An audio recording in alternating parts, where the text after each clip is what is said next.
ઈવડા ઈ તો શેરો બનાવવાની વાત કરે. હાલતો હમણાં ઘીની બરણી ખાલી કરશે. પણ ઉપાય જો ને, ઈવડાની પાસે ક્યાં રવો લેવાના પૈસા છે, કેમ શેરો બનાવવાના? ઈ હાસુ તો એટલે તો કહું છું, હાલો મારા ગામડે ભાગવી. પણ ઘડીક ખમને ઈવડા ઈ હું વાતો કરે ઈ સાંભળવી. એ હારું. મને એક વિચાર આવ્યો. હું આમ ટ્રેક્ટર પડ્યું. આ ઈ હાસુ તો હાલો ટ્રેક્ટર વેચી દેવી. પણ તાત્કાલિક કોને ટ્રેક્ટર વેચવું? એ ગામમાં જાવી, બધાને પૂછવી ટ્રેક્ટર લેવું છે. પણ બકુલભાઈ, ગામમાં ટ્રેક્ટર વેચ્યું ને તો ભોળાદાદા ટ્રેક્ટર ઓળખી જાય. તો હાલો ને બહાર ગામ ટ્રેક્ટર વેચી આવી. ઈ હાસું, તમે ભોળા દાદાને કહી દીજો ને.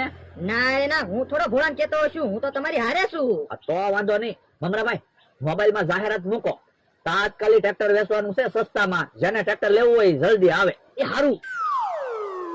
ઈ તો ટ્રેક્ટર વેચવાની વાત કરે. ઈ તમારું હાસુ હારું છું, મારા ગામડે નો ગયા નકર ઈવડા તો બહાર ગામ કોક ને ટ્રેક્ટર વેચી દે. હાલતો નકર ઈ બહાર ગામ કોક ને ટ્રેક્ટર વેચી દે. ઉભાઈ જો, એમ ત્યાં નથી જવું, નકર ઈવડા એને ખબર પડી જાય આપણે અહીંયા હંતાઈ બેઠા ઈ. તો કેમ જવું? એક કામ કરવી, આપણે બહાર ગામના માણસો બનીને જાવી, ટ્રેક્ટર આપણે લઈ લેવી, પછી બીજાને કેમ ટ્રેક્ટર વેચવાના? ઈ હાસુ. હાલ બકુલભાઈ, બધા કિંમત જણાવવાનું કે. તો પણ રૂબરૂ મળો એમ લખો. એ હારું.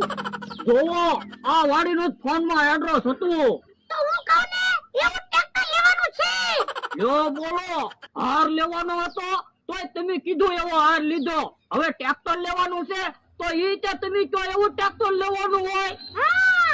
યો બોલો, મારું તો ઘરમાં કઈ હાલતું જ નથી. તમને ક્યાં વસ્તુમાં કઈ ખબર પડે? હું માથાકૂટ છે દાદા. એ ટ્રેક્ટર લેવા આવ્યા. હા, અમીર હાલત આપી હતી ફોનમાં. તો બોલો ને, ટ્રેક્ટર ની શું કિંમત છે? 5 લાખ રૂપિયામાં દેવાનું છે ટ્રેક્ટર. તમે તો સસ્તામાં ટ્રેક્ટર દેવાની વાત કરતા હતા ને, અમે તો 20,000 રૂપિયા જ લાવ્યા. કોઈ વાંધો નહીં, 20,000 તો 20,000.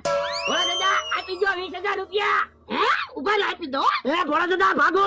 હું